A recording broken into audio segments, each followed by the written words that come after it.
Welcome to the Call Your Cousins podcast, a podcast dedicated to exploring deep and complex topics that shape our world and human experiences. Before we dive into today's episode, we want to acknowledge the sensitive nature of some of the content we discuss. Please be advised that this podcast may include themes and discussions that could be triggering or uncomfortable for some listeners, including but not limited to discussions on mental health, violence, abuse, and other potentially distressing topics. Listener discretion is advised. Remember, this podcast is for informational and educational, but most importantly, entertainment purposes only, and should not be taken as professional advice. The views expressed by hosts and guests are their own and do not necessarily reflect the views of the Call Your Cousins podcast. Enjoy the show.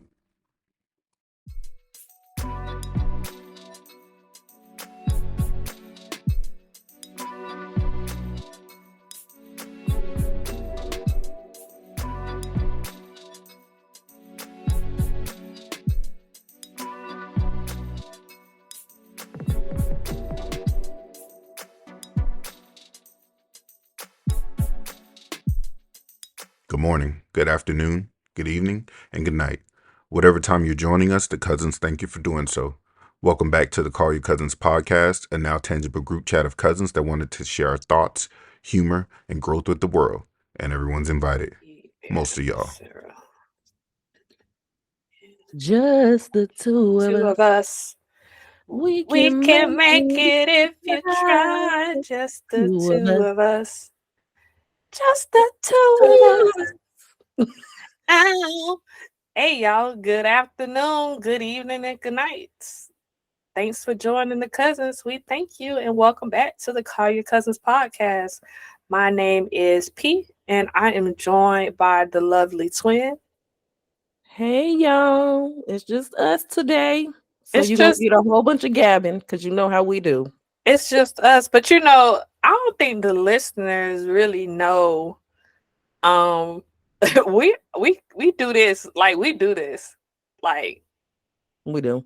we do this, yeah. Because I think when we think about the chat, right, we always been real close to the whole fam, right? But I wonder, I mean, other than us being when we were younger, we would always come up to your parents, you know, me and my brother.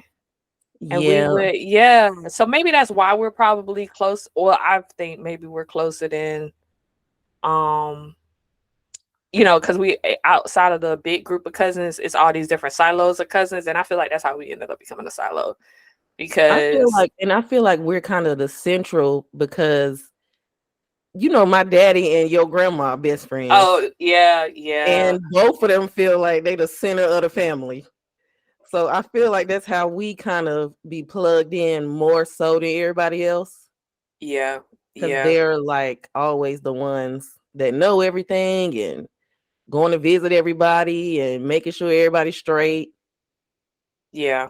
And they are best friends to each other. So yeah, I feel like that's what happened. Because everybody do be kind of out of the loop and we be involved in every single thing. We be so plugged in because I was just talking to our auntie out in Cali, and you know, it's so much love. Like I miss her so much. Her. I know, and she was just, you know, the sweetest thing. We was on the phone for 2 hours, and that's how we are. So you know, so guys, it's just us, but we have a whole bunch to catch up to. We've been busy with life, but at the same time, you know, that's important when you need to take the time to do life and handle things that life, we call that adulting. So that's what we've been doing, y'all. We've been adulting, but you know, we're on the ones and twos, and we're just gonna go ahead and get into it. Got so much going on. I just wanted to note that it's getting warm, and you know how do when it's warm outside. But now that a bee is old, okay, the pollen never used to affect me, girl. And I thought I was sick last week. And I'm like, oh no, it's allergies. It's allergies. Yeah. So as a 35-year-old old BICTH, I'm gonna tell you that reference later. I spelled it wrong on purpose. as an old BICTH. I gotta take my allergy medicine. So y'all take care of yourselves, y'all. Yeah. I would say I've been telling you about them allergy meds, dog, for years.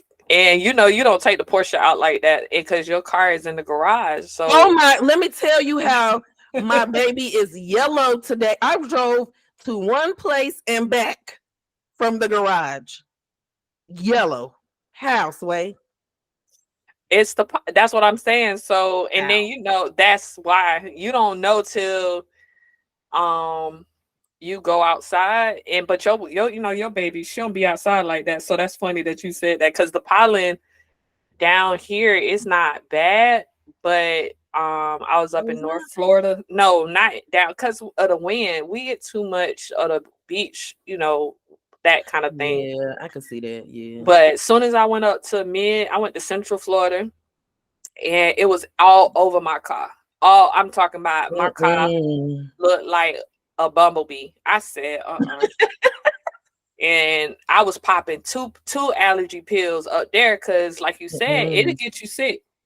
It'll get you sick. So, yeah, y'all make sure y'all taking care of yourself. And with that, happy spring. We in a new season. Hey, we are. We made it.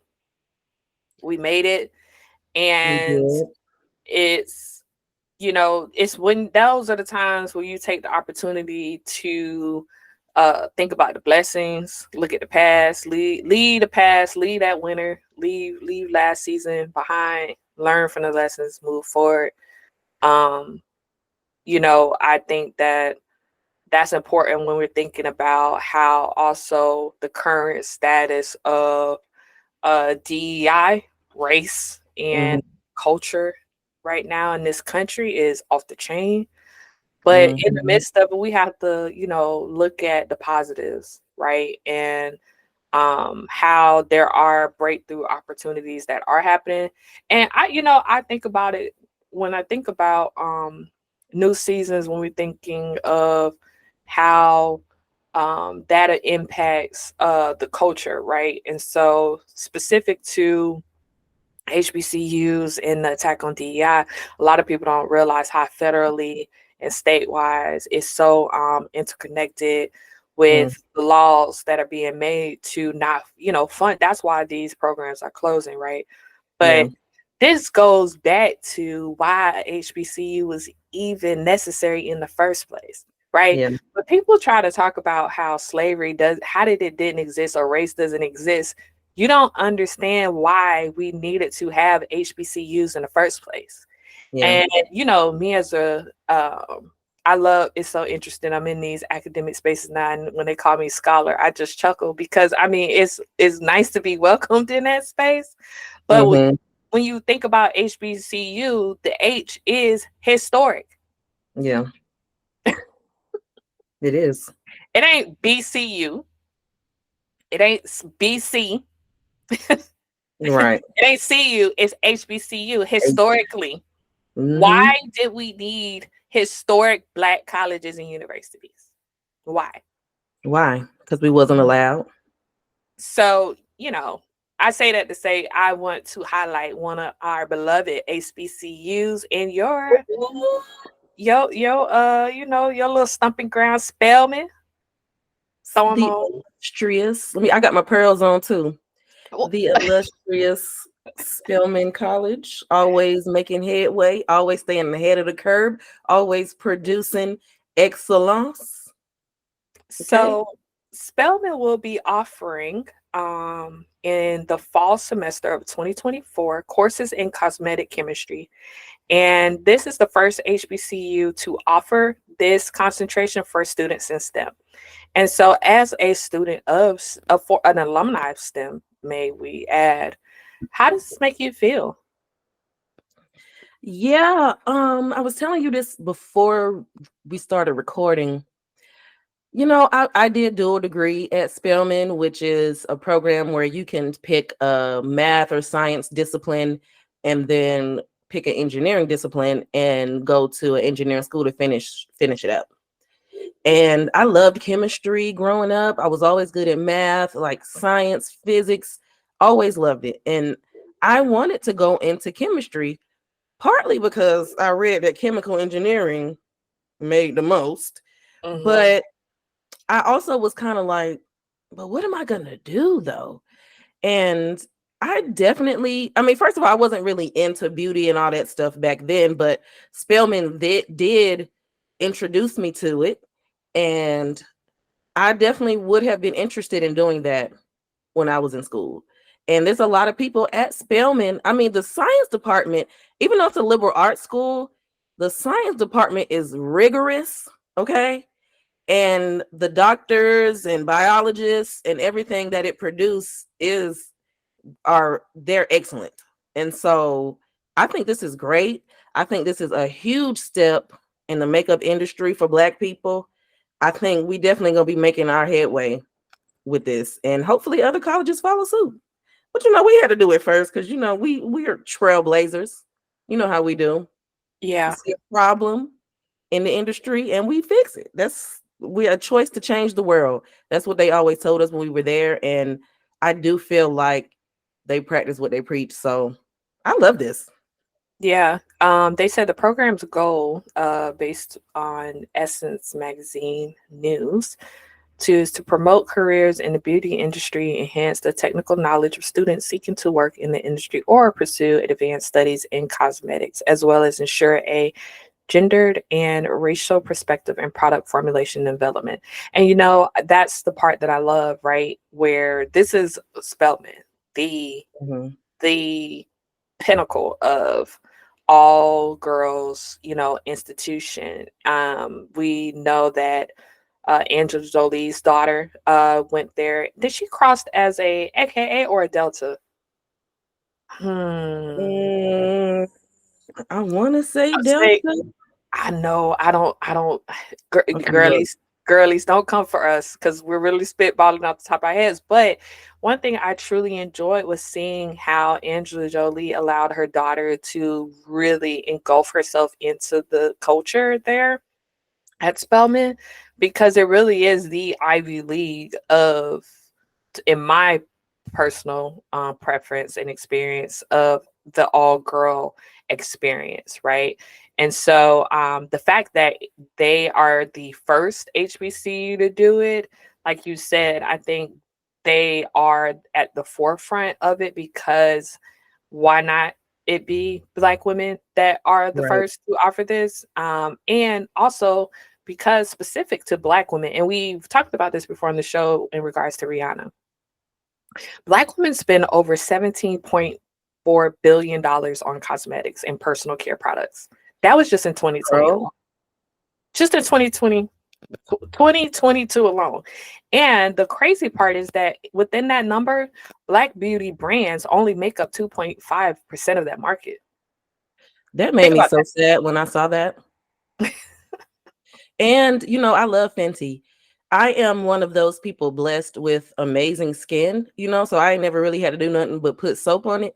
However, now that I've discovered Fenty and I got a little routine going down, my skin is like still 100% better than it was. You know what I mean? And it's just crazy that it took this long for us to have somebody caring about our skin. And I think that's why, like I said, I wasn't into makeup like that at Spelman, because I was like, it seemed like people who wear makeup, they don't have good skin. And it's just, what do they do to take care of their skin? You kind of had to like go out of your way to search.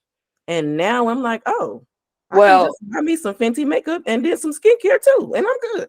Well, let's also reel it in a little bit though, because let's talk about skin complexions, and that's what I said offline, right? You probably did it because of your complexion, and it goes back because we both have really good skin. And even when I started wearing makeup, being from Miami, if you have a pretty face, you don't really have to put makeup on. The natural beat, girls in Miami have been doing the natural beat forever. I mean, that's the lip gloss, remember the clear gloss. Like the whole thing with the lashes, that wasn't a big I mean, thing. some clear gloss the other day, girl. Yeah, so I think in our generation, we really value pretty skin and a pretty face. And when you had that, you didn't really see the need for makeup. But I think that's what the makeup industry, and so let's be clear, makeup and I think makeup tailoring to the natural beat, right? Because then remember when we saw like heavy makeup, that MAC era, and then everything kind of reeled back to like, okay, I want to have a blush look, I want to have the rosy cheeks and like all of that, and there wasn't makeup that was made for Black people. And it wasn't really until MAC really started collaborating with so many different Black art. Like if MAC wasn't willing to collab with Rihanna probably would have never had Fenty, right? And so I mean, maybe she would have at some point, but it just gives you perspective on how we're talking about how much we spend and how much we are represented.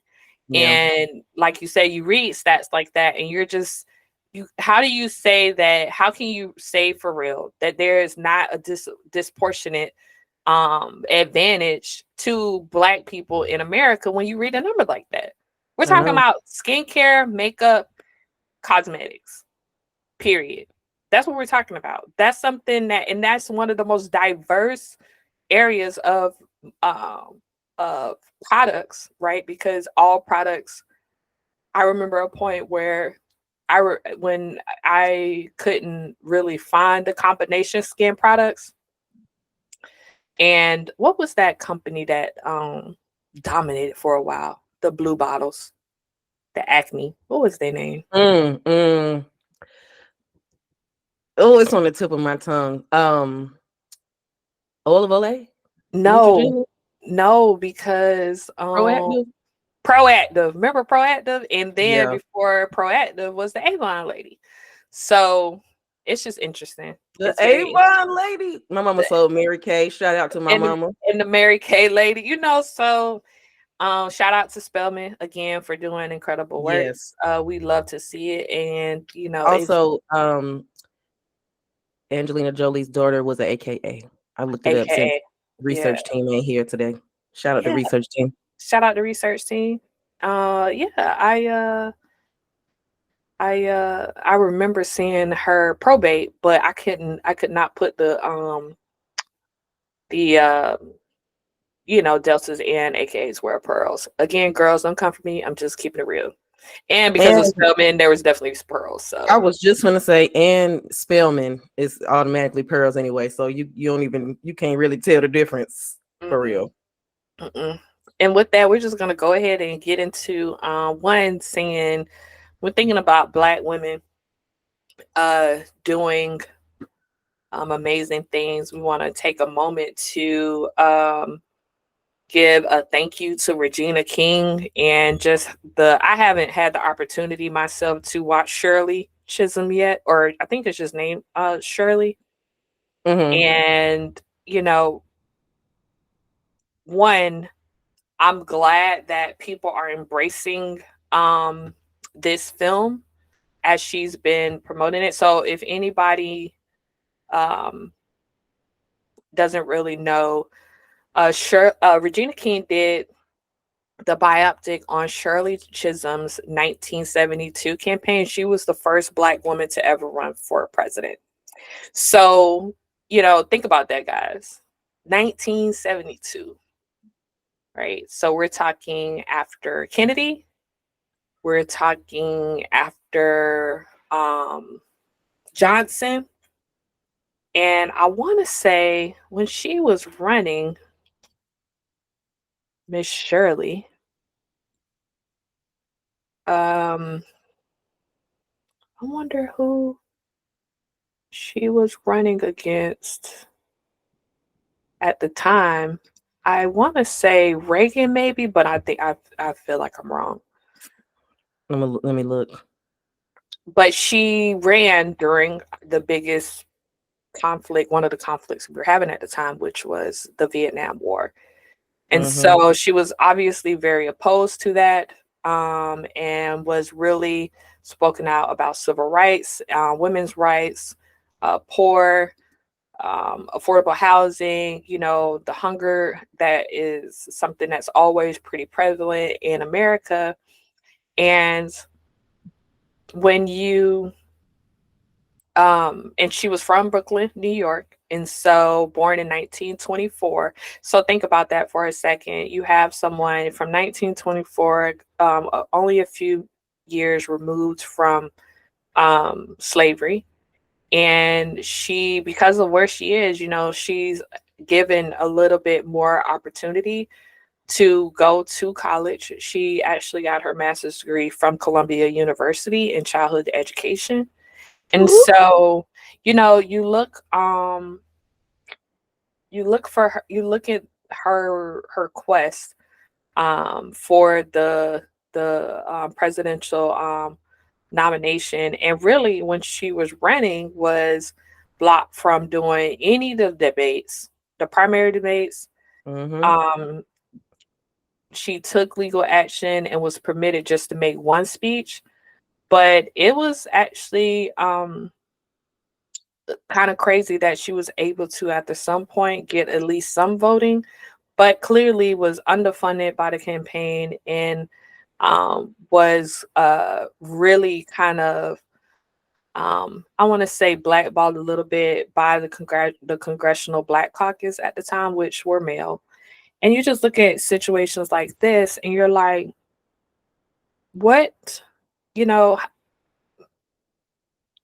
who who has the balls per se to do something like that, right? Where in that time for her to even say, you know what, I'm going to do it because I want to show people it can be done. And not that it could be won, right? Because I think that's something that is lost a little bit in the story itself. Yeah. It's like, oh, like she didn't win. I don't think it was even about her winning. I think it was about people understanding that you can, everyday American citizens can oppose the system and can and choose to do something. Hard, but somebody has to do something. And the only way that we're going to change the system is if somebody steps up to do something. Right. And so, and that goes back to the trailblazing, right? Where we look at the current presidential race right now, and it's like, these are not trailblazers. These are men that are riding into the sunset. They don't want trailblazing though. And that's what they never wanted. And that's what's crazy to me. Side note, she lost the DNC nomination to George McGovern, who lost the election to Nixon. But to Nixon. Yeah, Nixon. Yeah. No, yes. But it's just, and I'm going off on a little tangent here, but when I just think about racism and white people conquering, it just doesn't, what makes sense to me is if you really feel like a group of people are beneath you, why would you put all of your effort into not giving them the same opportunity? You know what I'm saying? Because if we're just stupid monkeys anyway, we're not going to make it anywhere, right? That has just always been crazy to me, like, because like you're saying, and I think what gets lost in Black history sometimes is how much more of a struggle Black women had, because white women were barely even seen as anything to white men. So we had to fight being Black and being a woman. Mm-hmm. And, it's just, I guess I'm just, as I get older, I'm seeing how strong we are as Black women. And frankly, I'm tired of being strong, and I see why, because we've had to be the ones to be like, nobody's doing anything about this, so we're going to have to do it. Right. You're right. I don't think it was about winning, because we're not stupid. Like, we knew what was going on back then. We barely had a Black president now. But I think it was about, hey, we can do this. I'm just a regular person like you. And even though they've told us this is what we are, we're not. Like, we're capable of doing this, and we have to do it. Yeah. And you brought up a lot of interesting points, right? Where within that time frame, you're thinking about the women's suffrage movement, where, as you mentioned, white women also have had to fight for their rights, right? Where when Black men had the right to vote before white women. And so when we think about the feminist movement, but then with Black women, in regards to being able to say, you know what, I'm just going to continue. I'm picking, this is going to be what I'm going to stand for. And so I say that because you're absolutely right. When you put it in real context, you're thinking about, especially with what happened with Hillary and, back during a race against Trump, it was how the country views women and feminine energy and just it just continues to allow the masculine and the patriarchy to just run rampant, run all the way wild. Because like I said, these are not trailblazers who are running for this current election. No. And I'm not going to speak, I refuse at this point to speak about one candidate being better than the other candidate. What is best for America? And if you can't really say that about, and that's, if you can't say that about each party, if you can't truly say that, when you're looking at, okay, is this candidate better for this or this candidate better for that? And I would say in the most recent conversations I had with a lot of people, it's like when this pendulum swings, if it swings too much the other way, as you can see now, we have regressed. I mean, the fact that we lost Roe versus Wade is wild to me. It's just, but that's why I was telling you, it seems like there is a concerted effort in general to not change the country at all. In fact, let's go back to where we were in 1935, because that was, the best time ever in the US. And it's like we're slowly getting there and nobody's doing anything about it. What are we doing? Right. And so shout out. And so again, Black women on Black women covering Black women, something as a researcher that I currently make sure that I try to do is I cover a lot of Black women, Black authors, Black anthropologists. And let me tell you something. One thing Black women gonna do, we're gonna look out for each other, period. And so when you think about the feminist movement, we think about everybody, not just race. And so I love that not only is Regina King, movie per se, because they produced it through their own company, Royal Tides Production. Her and her sister, Raina, I believe that's how you say her name. And I remember years ago when people would talk about how she wanted to do this film. So this film was like almost like 15, like they've been working on this film for a very long time. Yeah. And and the craziest thing is, you remember Lance Reddick? This was one of his last performances in a movie as well. RIP to Lance Reddick. We love you. I believe he passed away, I want to say last year or the year before. I want to say it was last year that he passed away. But it's, so I said to say that she now has been on a media run for this film. And but this has been because in the recent couple of year, I would say the last year or two, I want to say it's been 2 years since the passing of her son. And I really want to give a one. She did her first interview with Robin Roberts, and Robin Roberts, I mean, what a national treasure, to be honest. Agree. I just, she to me has become our Oprah. Yes, because Oprah, I almost feel like Oprah too big to cover the real. I don't know how to say that without saying like trying to. I know what you mean. Yeah, not try to slide on that shit anyway. Right. She did her time. She brought us the real for long enough. Right. I think she's over it. Right. And so she does her first interview with Good Morning America, and she really talks about her relationship with her son, her son Ian, who passed away in 2022. And, this is the first time she's come out to talk about it in conjunction with the film. And I sat there and I watched it, and I really loved that she was not only transparent about how she was doing, but then also, giving real context when we think about suicide awareness. And how you deal with suicide, and how you go through that, right? And I just really wanted to. The only reason why I brought up Miss King in the show is because, thank you.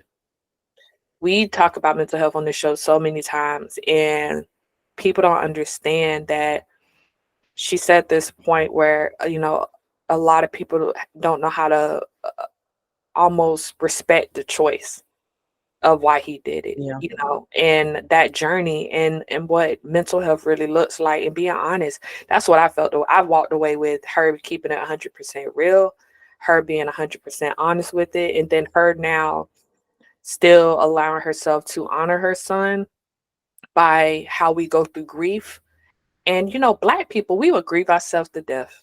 We can literally grieve ourselves to death.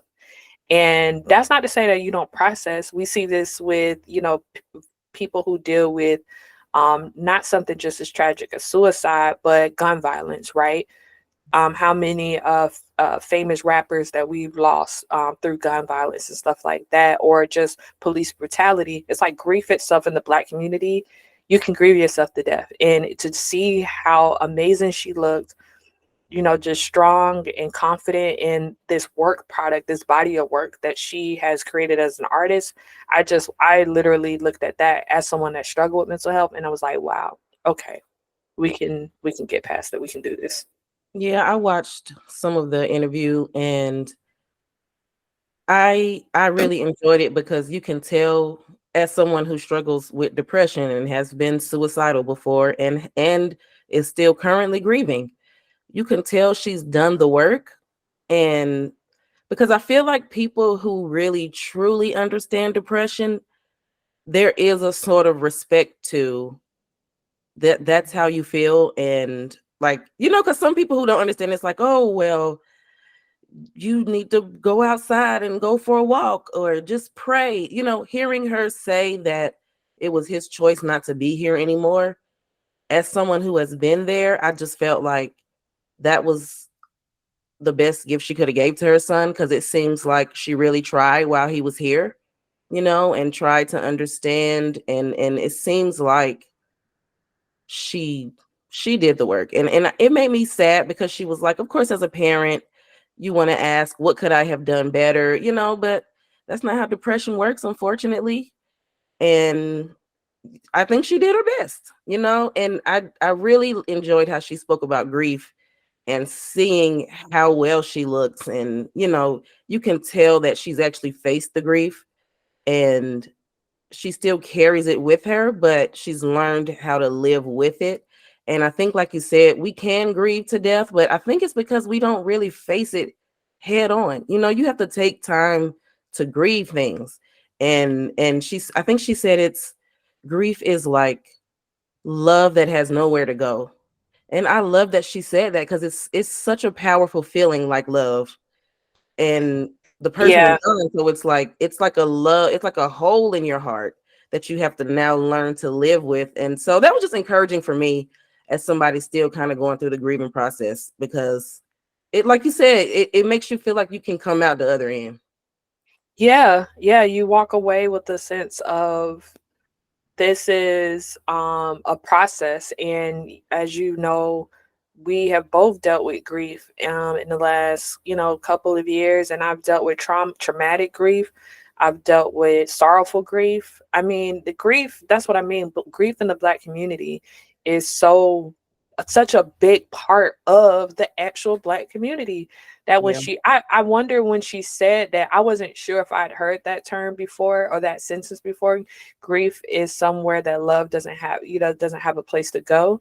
Mm-hmm. And I just was like, because when you get on the other side of grief, especially with my father, now I just use my love for him in the energy of like feeling his spirit near, or feeling comforted by knowing how much I did love him. And so thank you again, Regina King. And, again, for anyone out there who is going through any type of mental health, or having suicidal thoughts, there is a level of awareness that, and prevention that you can, you are not alone.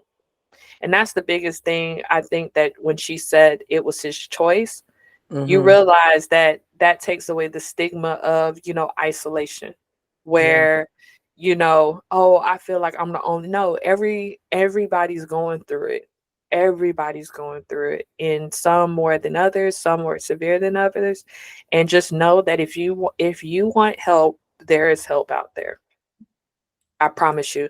Yes. In this technology, you can Google it. I need help, and it will lead you to the nearest health professional, or you can walk into a hospital and tell them I need help. And so, with that, we're going to go ahead and we had in the midst of this conversation, we had some masculine energy pull up on us. What up, A-Dub? In the bidding. What's up? What up, dog? How you feeling, man? Good. You don't have a 2024 is 2024, and it's 24. Yeah. We here though. What's good? Nah, that's what's up. We was talking a little bit earlier about we've been adulting. We was letting the people know we've been adulting right now, and we back. So that's the weight. It's like when they say, "What's the weight?" That's the weight. We've been adulting. 24. Been snatching wigs off. So we adults, we don't have a choice but to adult. But wait, who's snatching wigs? Hey man, people be snatching wigs. Man, do you log into the real internet? It's so many wigs. They tried to take Beyonce wig off. They tried to take J. Cole and Drake got their wigs snatched off. I mean, it's a lot of wigs snatched. By Kendrick, that's what you're talking about? Yeah. It's a lot of people getting their wigs snatched off. The internet is a wild place, bro. My wig almost fell off today, y'all. Okay, here we go. We got action. I had to run to the bathroom. Luckily, I had a hat on. It's a new wig, so I'm trying out to fit, So I have to tell him to tighten it up a bit because your girl almost got caught slipping today. We got action. We got one. Damn. Yo, that's not the wig slippage. She said my wig. Hey, nah, my wig almost fell off. But so speaking of somebody who got they wig snatched, CNN got to pay that $2.4 billion. Okay. Good old Donnie say, "Run me my money." Let me take a sip for Don Lemon. Oh, with my pinky out. Yeah, Don Lemon say, "Run me my check." They fired that man, paid him, his contract, and still had him on. He was on I forgot what her name is, but I saw him on her show. Do y'all remember when everybody hated Don Lemon? I mean, black people. I don't remember that. I don't remember that. I just started watching. They used to call him a sellout. So, see, Don Lemon, he made a brand switch up because he used to be a little bit of a sellout. Really? Then, back in the day, go watch some old Don Lemon because I remember I used to be like, Don, it's giving Uncle Tom. I don't know, but he switched it up though. Maybe he Don. Well, he was born in 1966, so maybe coming up, he had probably just from that good old ideology that type stuff, maybe. Because some people have to be directly done wrong by white people to really get it, and I'm sure them white people at CNN been playing in his face for a long time. Yeah, because it sounds that he is trying to really, like you said, I think talked about this just a couple minutes ago, the masculine and feminine energy. I think sometimes Black men find themselves being a part of the problem. And if he had that awakening at some point and then, switched his brand, he's clearly going now on brand to more of a more centralized Black man on TV. Because now, like you said, what happened with CNN. Then most recently, him and Elon had a sit down with each other, a little talk, and you're watching him and Elon talk, and Elon. I don't think most people. I would hope most people understand that Elon is actually quite racist, and quite. He's a smart man. But if you ever listen to Elon talk, he don't talk smart. He's not that smart. That's what I'm saying. He's smart, but I don't think he's that smart either. He's smart to the average person. You know what I'm saying? But amongst actual smart people like us, it's like, Elon, you don't be talking about nothing. Yeah, it don't make no sense. Yeah, you see that in the interview with him, and then the fact that Elon, after the interview, took away his ability to program on X, I thought was interesting. So Don Lemon will be on YouTube, which is, I like YouTube. That's my little place of freedom. I feel like you go on YouTube and you can really see anything. So I'll catch you over there, Donnie. Well, I see you over there. I hope you had you a cocktail New Year's Eve. I'll see you over there, Donnie. I was gonna say, I hope they invite him back for New Year's Eve, because that was the funnest part. That was the best part. Him being drunk on YouTube. On New Year's was the greatest thing about CNN. Yeah, we could count on it every year. Every year, I'm turning straight to CNN to see Don Lemon drunk ass. Drunk, all the way drunk, but drunk and funny though. Yeah, drunk and funny, because there's levels of drunk, and he was drunk. Just watching him enjoy himself, be just a person, and that, I think that's what made it relatable and likable to people. Like, oh, Don Lemon, I think that was my exact thought. And the last time I was like, Don Lemon kind of okay. Yeah. Right. Yeah. Shout out Don Lemon. Yes, sir.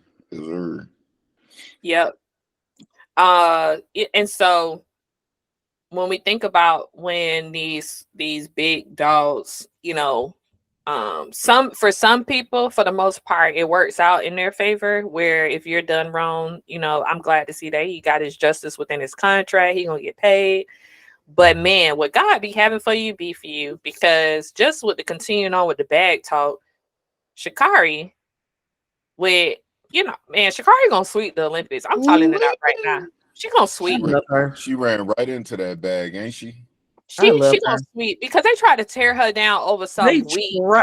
Bro, I was so salty over Joanna. This is crazy. Over Joanna, and then but over Joanna, like she was a criminal. Like she had like she out here selling to Joanna.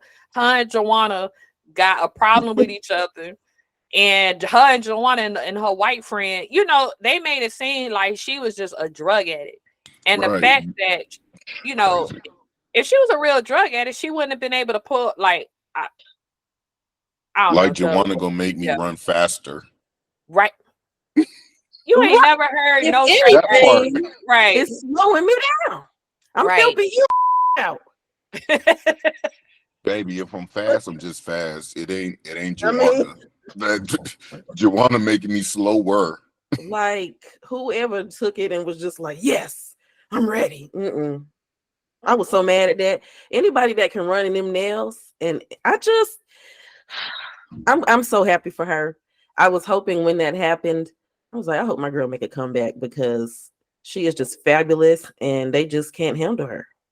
No, and that's what it was. I think that was, again, one of those perfect examples of stereotyping the culture. And obviously she, wears the hair, the nails, the lashes, the tattoos, the piercings. I mean, she is fully embracing the culture and her own look, her own style, her own ingenuity. And they basically tried to take her for a ride. And I'm glad that she was able to dig deep within herself and show that, one, not only am I come for y'all, I'm taking the bag with me, and I'm gonna take the medals too. So, one, I'm wishing Sha'Carri the best. I hope that she stays healthy all the way through the Olympics. And the fact that she was able to pull this huge marketing deal with Nike, and y'all don't come for me, I'm trying to bring my French up, is Jacquemus collection, the Nike bag, the swoosh bag. Anybody seen that bag? I saw the bag, but I was not familiar with I said Jacquemus. Is that how you say it? You sound like a nigga name. I don't know what none of this is. That do sound like a hood name though. Jacquemus. I mean, Jacquemus. Jacquemus and Jacquenis. That's his sister. They twins. Yeah, but they did a collection with, it's a famous Paris, I believe, Paris designer, and they did a collection with Nike, and they created the swoosh bag, which is in euro a good 420, in USD dollars that's 520. Now I'm gonna tell y'all right now, if you didn't go to Paris and buy the bag, you literally you should have went to Paris, bought the bag, and came back, because it would have been cheaper than the 520. Right. That's how crazy the euro and the conversion rate is. Yeah, you had to go over there and get it. But I done seen the girls out with it now. I seen the girls on Twitter. And honestly, like the 400, 500, that's a decent little price. Like that's doable. That's doable for most people. For a lot of people, not most people. I don't want to say most people. I want to say a lot of people. What we talking about? It's actually in the shape of the Nike. It's approachable Nike for people. Yeah, it's in the actual shape, but it's still a clutch crossbody. So this girl I went to school with, I forget her handle. Shout out to her though. She's like this Nike queen, not Nike queen, sneaker queen here down south, and she has the bag, and she did a one of those demos of showing everything that could go in the bag. This be my issue though with the bags. If your purse can't fit, if your phone can't fit in the bag, I have a problem with the bag. Yeah, I was gonna say it's cute, but it can't fit nothing in it. Your lip gloss and some lipstick and your credit cards. I mean, or some cash. I've never seen it. So it's tiny. What it look like? It's like a crossbody, but it's in the shape of the screenshot it in the group. Yeah, it's like, and nothing can fit in it. Like nothing. No, your phone. Like, think about it. Think about coins. Yeah, some coins, but like your phone. That's crazy. If you can't put your phone in the bag, I have a problem when you can't put a phone. And I'm not saying a pro, like a regular iPhone. If a regular iPhone can't go in there, I really always have a hard time with that, because what am I supposed to do with my phone? Yeah, your phone needs to fit in it, because these days, well, it's not even the fashion thing. It's just these days is your phone has damn near all your cards on it. It got it can carry your ID, your passport, everything. Your phone has everything. So if it don't, like, what would you put in that? I mean, you're trying to put your cards, some rolling papers, maybe. I mean, yeah, you're right. My joints, you're right. Oh, look something in there. You're right, but no, that's crazy. You can't carry nothing in that. It's tiny, but shout out again to Sha'Carri. Again, we are wishing you the best. I'm calling sweep right now on the Olympics, so we'll be sure to tap in this summer to let y'all know how we feel, because there's going to be already excellent coverage. We don't need to cover it. They got Snoop Dogg covering it, and oh Lord, that's going to be funny. I mean, I'm watching it. I always watch the Olympics, but I'm going to watch to see Snoop. But man, if I get on this flight out there, I'll be out there. So y'all. Again, And Shakari. real I'll quick be there as well. before we exit this, just for the listeners, just be likable. Shakari is a likable person. That's true. Like Yeah. they tried to crucify her over some little stuff. Like she's just a likable person, just being herself. Like you said, twin, with the nails and the hair, and like just being herself. And Mhm. I think Flojo was like that too. Yep. Yeah. So Yeah. just be yourself. Just be yourself, man. Just That's what I be trying to tell people. That's mhm. why I don't care. That's what You I have- loved about her when I saw her. I'm like, oh, she don't care. She gonna be herself wherever she go. I love that. Yep. And so, yeah, be yourself or be caught up in these streets, because we still on bad talk, and somebody that's been theyself, but they to theyself to the core, done started a whole mass group. Good old the face of Trumpism, good old Trump. He owed them people some money. Baby. He owed them $500 million. He owed the city of New York, well, the state of New York, $500 million, $464 million to be exact. That is due on Monday, March. I'm taking a shot for that. Take shout out to that. Hold up, I'm gonna go bring my little thing in here. Give me a shot too. Give me 2 seconds. Shot o'clock. Yeah, Baby, I saw that and I was like, whoop. It's given, because a lot of people don't understand that this is something that is not necessarily anything to do with the January riots, insurrection. This has to do with actual civil fraud. And a lot of people, when you think about fraud, and anytime that goes through a court system, fraud cases are 99% accurate. Those are the most accurate cases. Like when OJ got off for his murder, but then they went and snatched his bag up.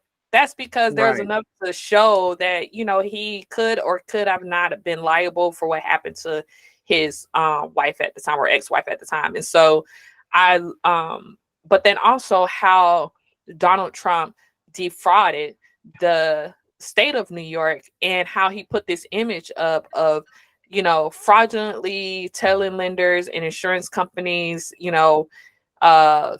false data to get better deals. And so what does that mean? When we think again back to the disproportionate rate of how Black people have access to not only capital, equity, but lending. Here you have someone who deliberately, when it comes to amassing great amount of wealth, does this in a way where he literally creates this image off of lying. So regardless of if you feel about him as a former president, I mean, as a person, that's just pure, that's scamming 101. That's scamming 101. And that's no different than a PPP loan. This is literally, pure, this is what I'm making, but now let me say that I make this.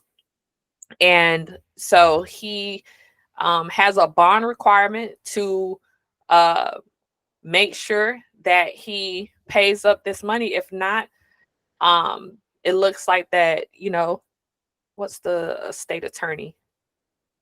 The attorney general, Letitia James, is going to come for his assets if he can't put up a bond. But I think, the interesting conversations that have really come out of this is, one, how does that look for a former president to not have the money? And a lot of people don't understand that typically presidents really, one, they don't make any money when they're in office. Two, they usually come out pretty broke after from how much it costs to campaign. And three, they're saying that Trump may file for bankruptcy, which a lot of people think would help alleviate this not alleviate where it would go away, but like kind of push it back until he is either elected or not elected in November. But it would say, what did Trump always say he was? a savvy businessman. And this is my issue with him is you said that you're the best. Brad, the best you could have came up with was $1,500 during the pandemic. So when people talk about, that's what I'm saying. When people talk about these stimmies, I'm like, okay, but that one, it was pushed through by Nancy Pelosi. What did he really do? He gave a lot of rich people money, the PPP. And yeah, there were some black people who took advantage of it. But for the most part, when you look at who took the money and then who also didn't have to pay the money back, it wasn't the percentages are not black people.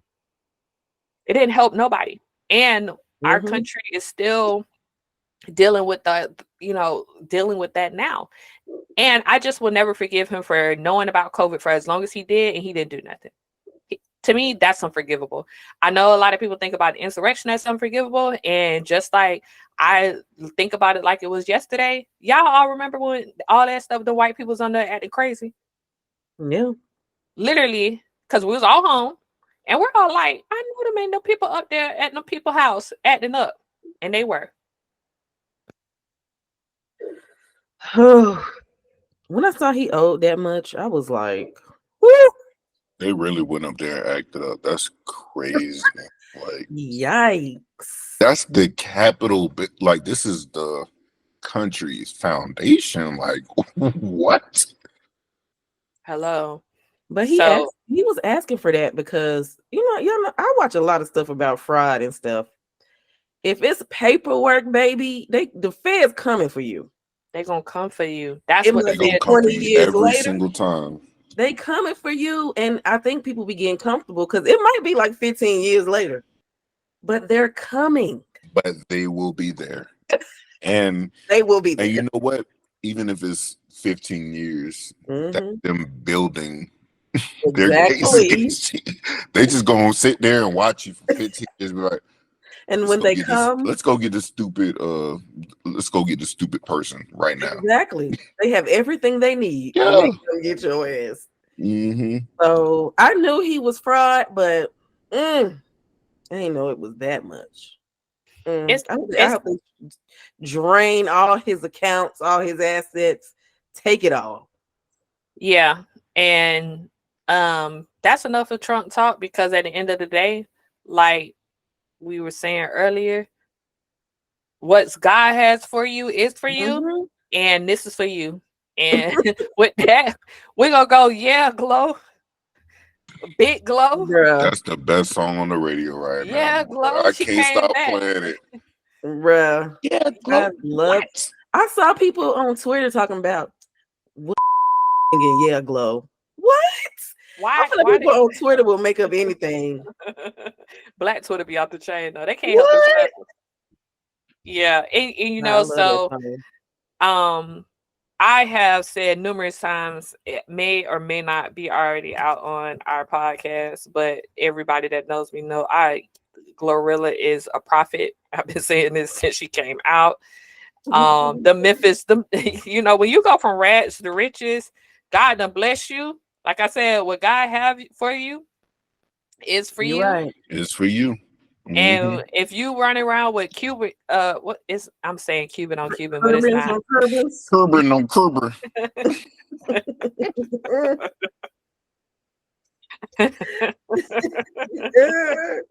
Y'all so stupid. Like, damn, it ain't even no R in there, but it sounds good when you say it, Glow. Right. Like I can't even say it. Well, we're from the crib, so we know how to say Cuban. Yeah, that's what I said. Like, I think because we're from the crib, Cuban is like, I couldn't say Cuban. I still can't say it right. But you know, Big Glow was in the White House for Women's History Month. And then, you know, everybody obviously is like, again, images and a full embodiment of the culture, being representation and embodiment of a Black woman who is who's feeding, literally, she's feeding the culture. She gets on real TV with real people with some shades on. Definitely for sure on some her and Joanna had got together a little earlier in the day. And you know what was so funny was how everybody was so surprised at her response. The reporter. I think it was just surprisingly hilarious, and it was perfect. Honestly, I'm still in that. That was a perfect result. She said they ain't got nothing to do with me. Correct. Okay. Next question. I'm sorry, but it's so funny because at the end of the day, the day gotta end. And that's why I love Tomorrow. And people didn't realize that's a plug from one of her debut. Wow, look at you. Wow, but that's what I'm crazy. saying. That's a plug from her EP. That's why I love Tomorrow. Yeah, so that was one of her lyrics, right? Yeah, that's one of her lyrics and her songs. So for me as a fan, and like I said, I've been calling Glow a prophet because she really says things that are these, you know, when you look at the Bible and the parables, they're made simplified to get a simple message across. And at the end of the day, like that's such a Black thing to say. At the end of the day, the day gotta end. And that's why I love Tomorrow. But did she lie? But did she lie though? She didn't lie. And then here come Black people on Twitter to see this why we can't go. This is why. And I'm like, okay. First of all, did you see the song that made her famous? Did you see the song? Right. You see the pregnant woman twerking on FNF, right? You say what? You talking about Glorilla FNF, right? The song yeah. So it's like y'all acting like this. She is not a academic. She is not a political science major. She is not a political science analyst. Like, she represents a group of Black people in America. Like, don't get it twisted. She represents. P, do we know that though? Who? Glow? Do we know that she didn't go to college? No. I didn't say she didn't go to college. I said Black people on Twitter. As soon as this happened, some was obvious like, yeah, Glow, but the haters was hating, talking about, see, this why Black people can't get no. I'm saying she's not an academic in terms of when we're talking about political stance. Just because she went to the White House doesn't mean that she has to speak on it as an academic, as a political scientist. Oh, no. We don't look to Glow for that.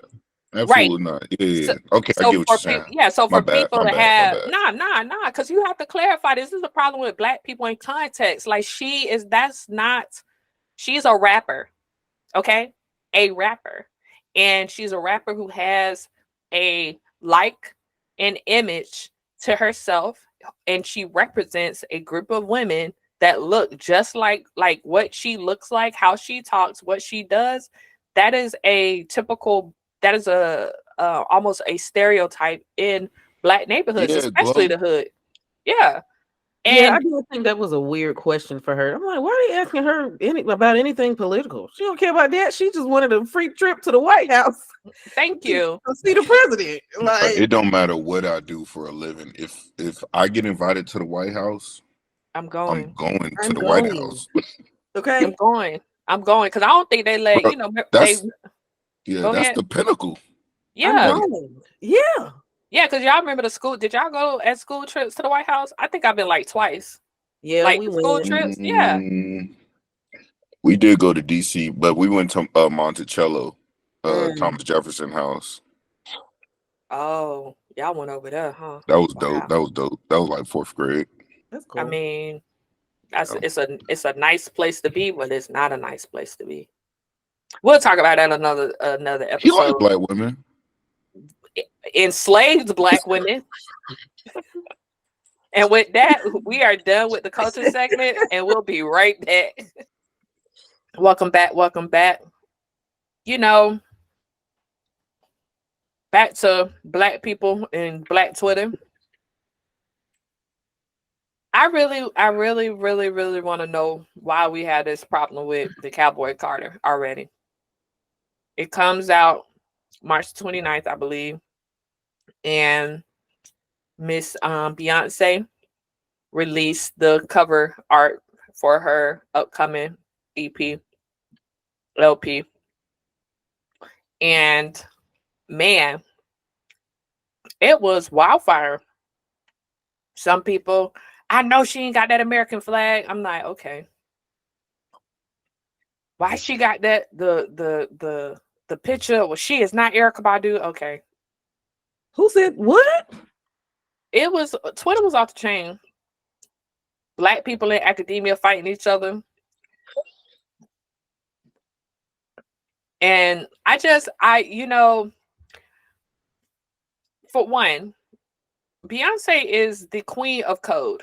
Okay. Like Beyonce is the queen of when she puts any type of art out, it's encrypted with encoded messaging all over the place. And for people to respond in that way where they think they need to give an opinion to the visuals, this is why she didn't give us visuals for Renaissance forever. Like she finally gives you, she giving you Act 2.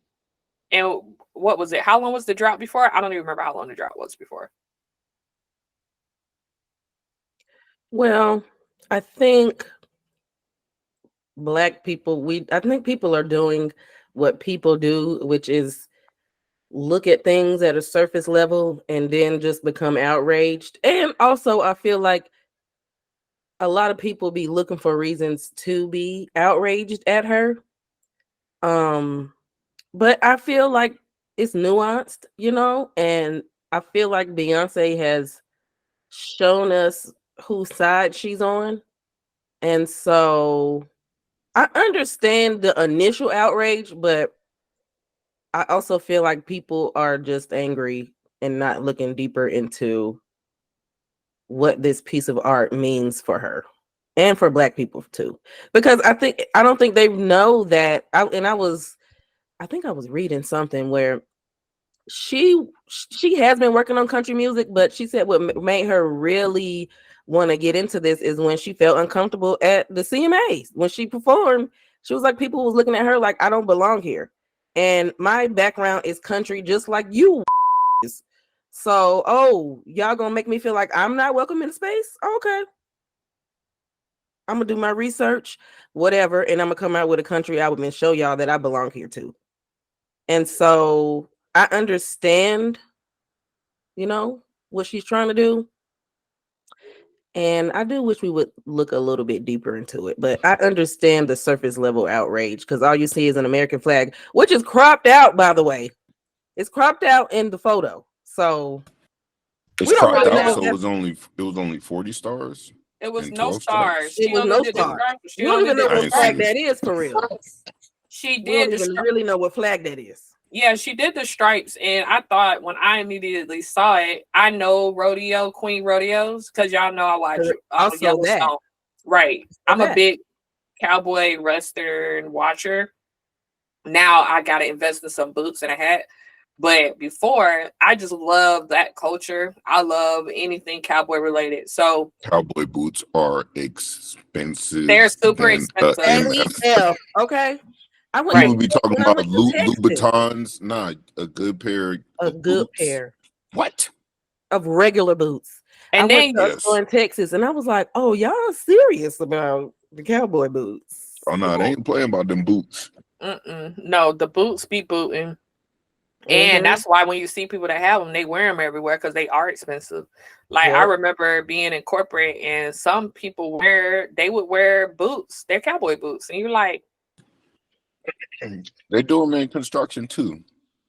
I'm in the construction world, but yeah, you can wear them in construction too. You can put a steel toe in them, and a lot of people wear those because the good thing about boots is that you can re-sole them, so you just take the old one off and put a new one on.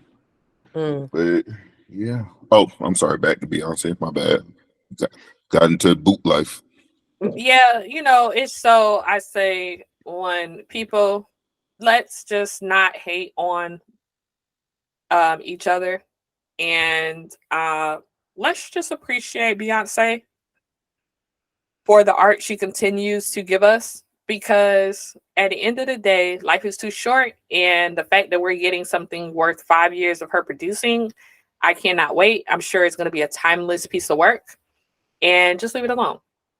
And with that said, leave the Black women alone. Yeah, even if you hate Beyonce, but why? Like, well, I think just Black go people about your life. naturally Just hate. be, cool.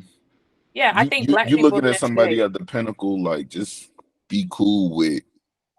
Just be cool. Like, who cares? Like, okay, that's fine. That's my opinion. Yeah, I think that's where it's like, if you hate, Black old women used to say, if you ain't got nothing nice to say, don't say nothing at all. And that's it. Just leave Black women alone, let them continue to do good body of work, and just let it go, because we see what happens when you leave Black women alone or you don't leave them alone. They're the most resilient women on this planet, because Don't succeed no matter what. Meg Thee Stallion, Hot Girl, how she gonna bring back Hot Girl Summer this year? Now I think this is kind of interesting because she's going on tour. She's going on tour. Most of her tours already sold out. Yep. Most of her, and I love this for Meg, because last year, I believe this time, she was still trying to chase a troll, or a troll was chasing her.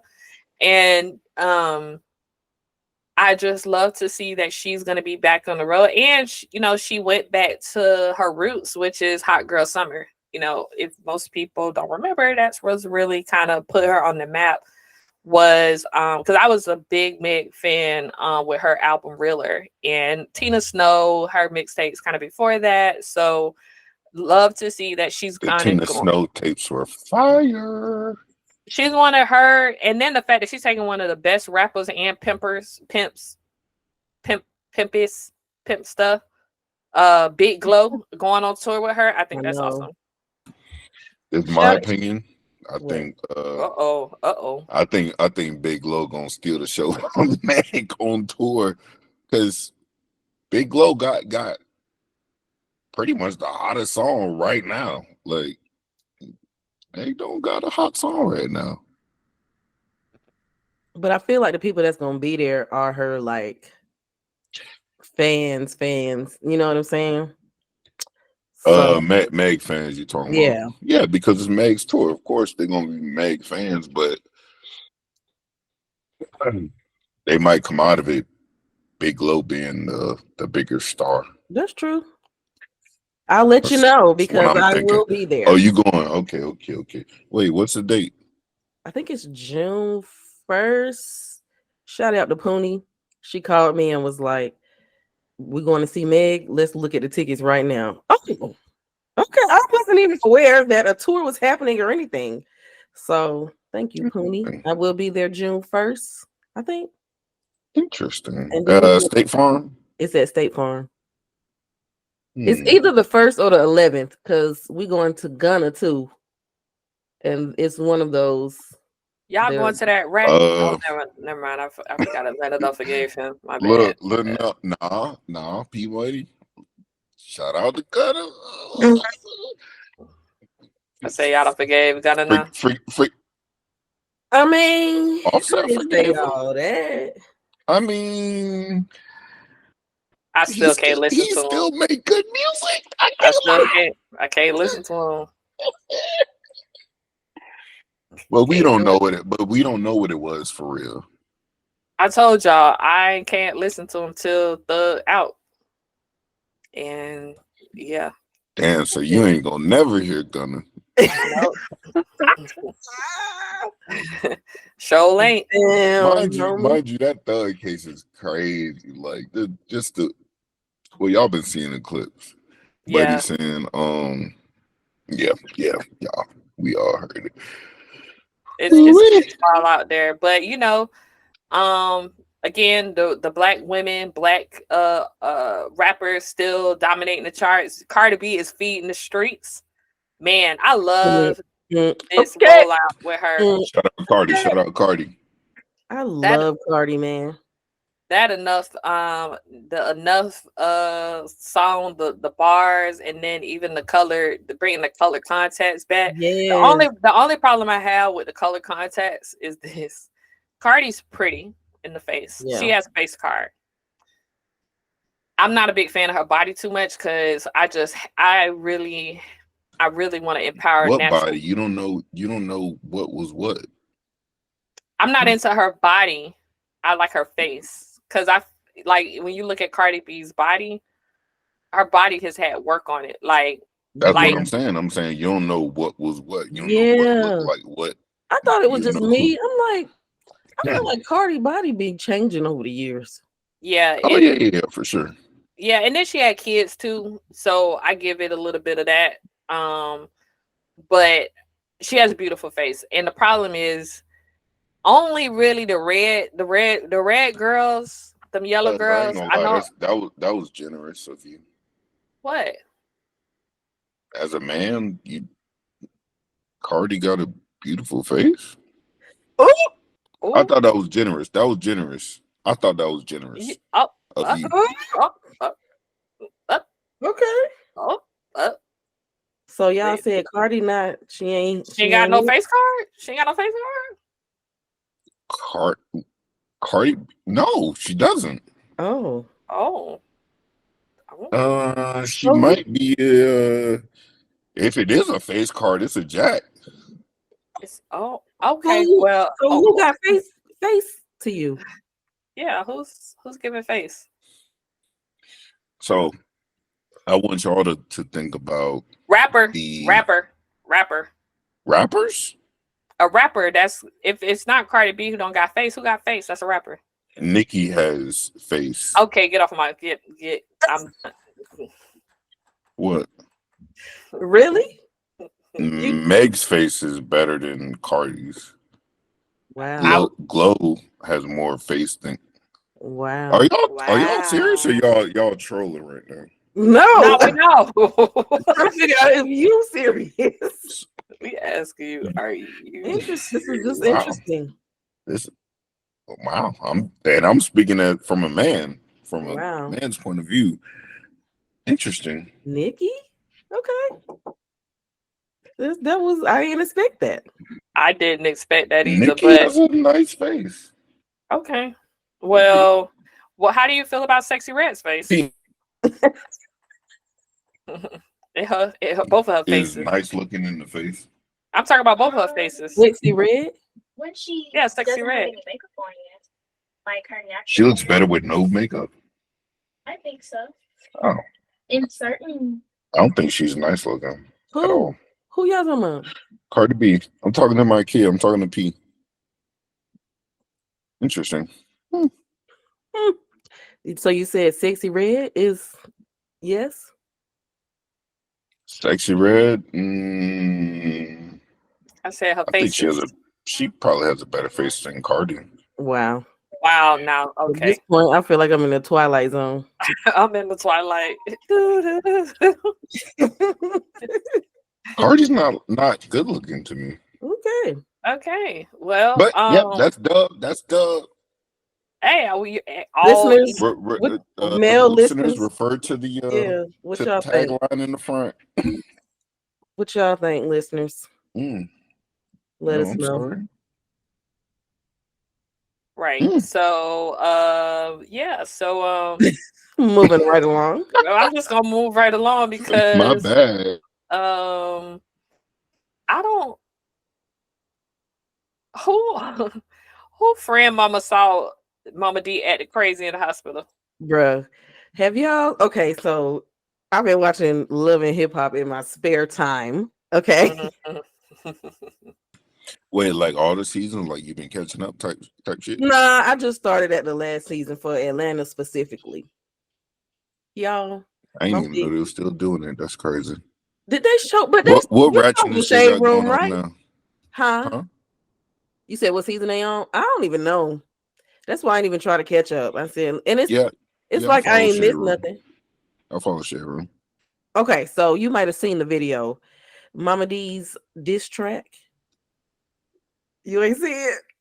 It was like The tagline said Mama D's diss track, so no, I didn't listen to it. Yeah, that's fair. That's fair. But my friend said her mama saw her at the hospital getting some cosmetic surgery, and she was in there acting like she was Beyonce. You don't know who I am, girl. You watch Love and Hip Hop, girl. But I just thought that was funny because why is Mama D still making music? Why did Mama D start making music? Start making music. She's not a rapper. Her son is a rapper. Yeah, when did she start making music? So that whole Love and Hip Hop world, it's like what's her name? The first baby mama, I don't know if Diamond. No, Erica. Yeah, like what you all of a sudden 20 years later, 15 years later, you making music now. Erica make music too? Huh? Erica make music too? Yeah, she got a song on the radio. I forget what it's called. Oh, is it good? Yeah. I have not heard it because I saw the tagline, Erica Dixon song, and then I didn't click it. Because yeah. No, that's fair. That's fair. I mean, to be fair to them, like you're supposed to capitalize off your name. Yeah, that's true. It doesn't really matter what it is. If your name is your name and you famous, cool, make money off of that. Yeah. Whether you good or not, because somebody gonna buy it. But nah, I didn't listen to it. I mean, people buying Carly Red music, so I don't know. Love and Hip Hop must be stopped. It's giving these people a platform who we don't need it. We just don't need it. But people still watch it, and that's why they have one. Because I don't watch. I stopped watching when Cardi B was on there. So that goes to tell y'all the last time I seen it. And shout out to Mona Scott. I don't think Love and Hip Hop is a bad platform. I think it does good for a lot of people. Like what people? Not the viewers, the people on it. Come on, we gotta think Jim Jones. K Michelle. Jim Jones was on there. K Michelle was on there. Joe Budden was on there. Joe Budden's the biggest in the world. I think it was a good platform at first, though.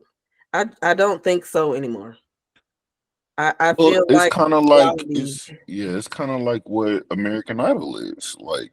Yeah, that's true. Yeah. It's produced these people and it's produced some greats. American Idol has produced some greats. That's Kelly Clarkson. Who else? Jennifer Hudson. Oh, Jennifer Hudson. Fantasia. Fantasia. Carrie Underwood on the countryside. Yeah. This is. I think Love and Hip Hop has done its thing. So I ain't saying they do it. I said it's the toxic show that I believe carries more toxicity than it does its original intent on content, like you said.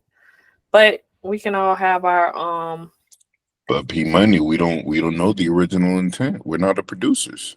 Well, no, I'm saying no. The original intent was clear because the quality of the show was so much better. Because I remember I watched when Jim Jones. What was that girl he with? Yeah. They still together? Oh, yeah, they're married. Yeah, but see, that's what I'm saying. They was so toxic on there that I was like into it, but then I was like not into it. And I want to say it was Remy on that one season. Peppers? Remy and Pep. They was on there. Yeah, I think when she got out of jail or when she went to jail, around the time she was doing her bid. Yeah. No, so it been some quality people on there. I don't know the quality of people that are on there today, but I meant the quality of the content is more toxic than I think that hip hop is. But you know what? We having one of the biggest moments of hip hop right now in rap with Future and Metro. Booming. Metro. I heard from Booming. more than one Yeah. person that it was trash. The album? I didn't listen to it. I ain't gonna lie. Who said it was trash? See, this is I what I'm heard talking from about. more than one person. I ain't listened, so I ain't saying that's my opinion. But Well, I heard then, from look at several you being people who- toxic over here telling people. I Telling don't I'm know. just saying, these are people whose music taste that I respect. So that's all I'm saying. But I ain't listened yet. If it was your man, just say that. I Right, mean, he was one of the people. right. Hey, boo. Right. Nah, so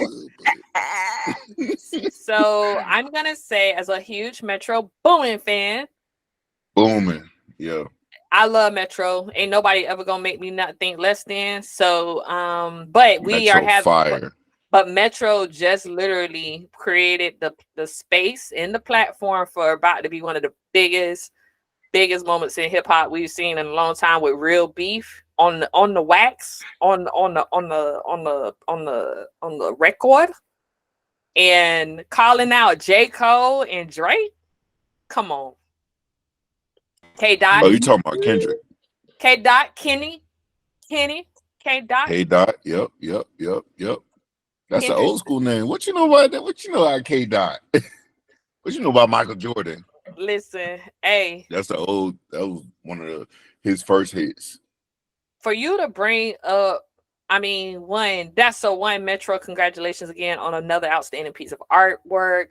Even though some may or may not love it, I really, really enjoy how he allows artists to come, usually on most of his albums, and have a space to kind of just be creative. And with the specific song we're talking about, is it like that, or really like that, or are you like that? I think it's Like That is the name of the song. But Kendrick Lamar, better known as K Dot, Yes, it's just like that.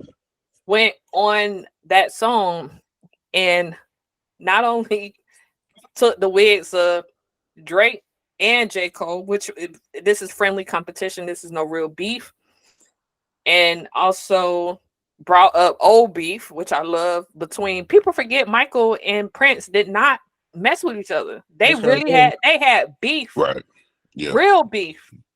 And if It you wasn't real beef, it was real light skin. No. Real light skin, like pity pat. Nah, it was beef. I don't know if y'all can hear my mic, just that's my hands flapping together. It was that. No, did you see on the Netflix We Are the World coverage where they showed the No, I still need to watch that. Yes. You talking about the greatest night in music, right? Yeah, it's incredible. Mm-hmm. And they bring that up where Prince was they wanted Prince on that song so bad, but because it was Michael's song, Prince really called over there and was like, who all over there? And they like, well, Michael just kind of doing, what Michael doing. Is a great point. Yeah, Prince was like, I ain't coming over there. Prince wasn't there. Prince didn't come. They was waiting on. As hell. That's crazy. I love that. Literally everybody in music there, but Prince ain't there. Prince said, I ain't coming. That's what Prince. That's like crazy. They at a point was waiting on him and he didn't show up. And so, I say that to say, like, I love friendly competition, and this is huge because for me, as a big rap connoisseur artist, like, we've talked about how many great Cardi B, Meg Thee Stallion, Young Glow, Glorilla, Beyonce is a rapper. Beyonce can rap. I mean, we're talking about women that, like, these women are whole. The rapper. Yeah, I don't think Beyonce can rap. I think she can recite rap bars. I don't think she's writing them herself, but Jay-Z has said numerous times that if Beyonce ever decided to rap, she would kill the rap game. He's the one that said it. But why do it? Because you the biggest pop star in the world. Who cares if you rap or not? Well, I'm saying is, I just put her in there because she can rap, but I'm saying back to rapping, hip hop. We just had 50 years of hip hop. I'm saying women are the ones holding it down. Drake ain't put no bars down. You said it before on the podcast, Doug. Cardi B she been carrying the game by herself. Every time Cardi B even think about putting something out, she kill everybody. Mm-hmm. Right, because of who she is and her personality and how big she is. But Big Lo and Lotto. I disagree on the Lotto part. We know. Lotto. She hate Lotto. She can't stand Lotto. Twin. Lotto. Twin. I don't like it. She can't Twin, flow. Her latest song is garbage. I just. I don't like it. That Sunday service, I want you to really like break down the bars in that song. It's horrible. Quinn, you have not like actually thought about the bars. Time I heard it, I was like, this is absolute trash. You're not bringing her out of it, bro. She hates her like she think of Lotto like a twat. She do not like Lotto. I don't know what Lotto did to her. I don't get it. I don't know what Lotto did to her, but she hates Lotto. Because I don't like that she's the female rap representation of Atlanta because it's not giving to me. We have much more talented people. But don't think of her as the rap representation of Atlanta. Think of her just as a rapper. Like who cares? She can't rap to me. Huh? She can't rap to me. Bro, she's not gonna change her mind. Damn, twin. Yeah, I'm gonna leave it right there. I was in Atlanta trying to convince her, and she would not let it go. She wouldn't let it go. As far as lyrics, she's I would say she's the best right now. What? As far as lyrics, as far as rapping, lyrics, flow, agree. Yes.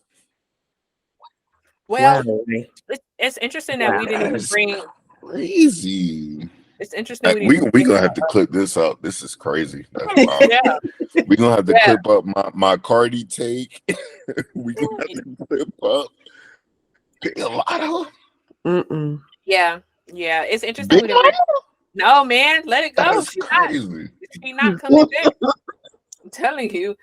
Because even I was thinking about her when we was talking about people face card, but I was like, man, if I bring Lotto up, Twin finna act nuts. No, Lotto she's pretty. I thought she was gonna bring it up. Lotto nice looking. She's nice looking. I ain't bring it up because I already know how she feel about her. But you know what? Speaking of face cards, we just go ahead and hop into sports real quick because we'll stay over here forever dealing with these two. The most beautiful face card in the game right now, 39 years old, Drea Michelle. Shout out. No, let's not shout out to her. I don't think it's nothing wrong. I don't like it. She took advantage of that young boy. She did. I don't like it. She did not. I don't like it. She did. She did. Ain't he like 21? She did. And her son the same age. She did. She took advantage of that young man. But that's the gross part too. Her young nigga with the bag. Age. The same son that she neglected. If I was a young man with a bag and that money ain't mean nothing to me, I would do the same, but she knew what she was doing. Don't knock up no old 39-year-old. She was trying to secure the bag. But Twin, he don't know no better. Money? He just. Do y'all think it had to do with money? I don't think it had nothing. Probably 4 years ago, Twin, he probably had her poster on his wall or something. Right. You know what I'm saying? Yeah. And he was probably 16, 17, just a kid. As someone that dates younger men, he's gross. I just feel like, one. You're not gonna date no 21-year-old. Who? You. Exactly. No, you're not. Money ain't say no, I won't. What you gonna talk to a 21-year-old about? They don't know money, like I'm getting me one of these young fine. No. They don't know nothing about nothing. They don't know about no self journey. They don't know about no depression. What you gonna talk to them about? The weather? Listen, I just said I don't see nothing wrong with it. That's it. They don't know, but Drea might Listen. have felt like I can teach you. No, I can control you. That's what you mean? No, No. I don't think. No. Yeah, I don't think it's He that about because to have a max contract. You can't control a young boy like right. that. He about to have $300 million in the bank, and That don't basketball mean she money is don't think she guaranteed. can. That don't she Huh? think she can though. I feel like she took advantage because she wants to be the one in control in a relationship. And you can manipulate younger people easier than people your age. But this is the bad part. Listen to this. They said she was at his high school games. Ew. That's Well, gross, maybe right? they had the games together because her son played there too. It's giving Predator.